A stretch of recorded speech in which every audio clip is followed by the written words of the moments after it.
Hallelujah. स्वागत है आप सबका मेरी भविष्यवाणियों की पुस्तक में। तो आइए हम आज के पवित्र वचन को पढ़ेंगे जो कि परमेश्वर के दास प्रेरित अंकुर यूसुफ नरूला जी के द्वारा लिखा गया है। बीज में ताकत है, जैसा कि लूका की पुस्तक अध्याय 8 उसकी 15 आयत में लिखा है। पर अच्छी भूमि के वो हैं जो वचन सुनकर भले और उत्तम मन में संभाले रहते हैं और धीरज से फल लाते हैं। मेरे प्रियो, बाइबल बताती है कि परमेश्वर ने आपको चुना है ताकि आप फल लेकर आ सकें।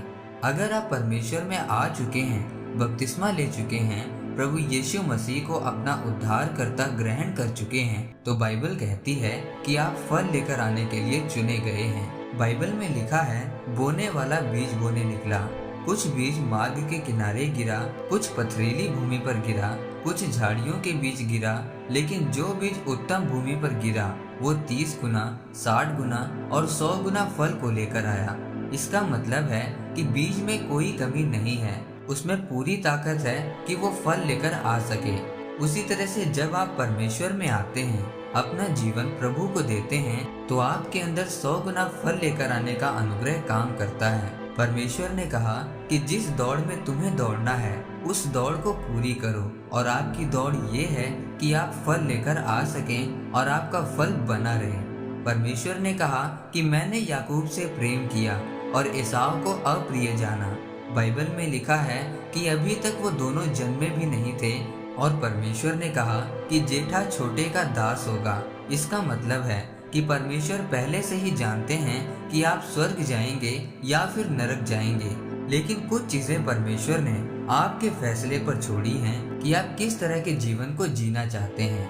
आप एक मसीही हैं। अब अगर आप शराब पीना चाहते हैं या प्रेम विवाह करना चाहते हैं, तो आपको ऊपर से आवाज नहीं आएगी कि ऐसा मत कर, लेकिन आपको उसका नतीजा भुगतना पड़ेगा। जब इसहाक ने शादी की तो उसने अपनी इच्छा से शादी नहीं की, बल्कि उसने अपने पिता के वचन को माना।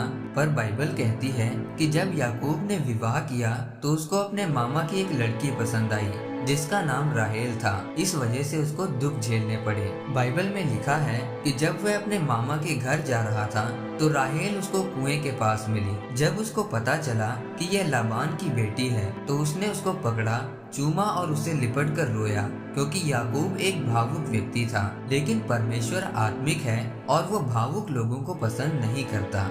बाइबल में लिखा है कि इसहाक ने रिबका के साथ एक आशीषित जीवन जिया, लेकिन याकूब ने अपनी सारी उम्र धोखे में निकाल दी। आप अगर परमेश्वर के वचनों को सुनकर भी पवित्रताई में नहीं चल रहे हैं, उसकी आज्ञाओं पर नहीं चल रहे हैं, तो इसका मतलब आप भी दूसरे याकूब हैं कि परमेश्वर आपके साथ भी होगा, पर साथ साथ आप दुख को भी भोगेंगे, क्योंकि परमेश्वर गलती करने पर अपने बच्चों को त्यागता तो नहीं है, पर पाप के कारण आपको दुखों को सहना पड़ेगा। इसीलिए परमेश्वर के वचनों पर चलें ताकि आप अपने जीवन में 100 गुना फलों को लेकर आ सकें और परमेश्वर की मर्जी आपके जीवन में पूरी हो। आमीन। आइए परमेश्वर के दास के द्वारा लिखी गई इस प्रार्थना को आप मेरे साथ एक मन होकर करें। सर्वशक्तिमान परमेश्वर, इस वचन के लिए मैं आपका धन्यवाद करता हूँ। परमेश्वर, मैं प्रार्थना करता हूँ कि आपकी इच्छा मेरे जीवन में पूरी हो और मैं 100 गुना फलों को लेकर आ सकूं। प्रभु यीशु मसीह के नाम में आमीन। परमेश्वर आप सबको आज के वचन के ऊपर मनन करने के द्वारा आशीषित करे। आमीन।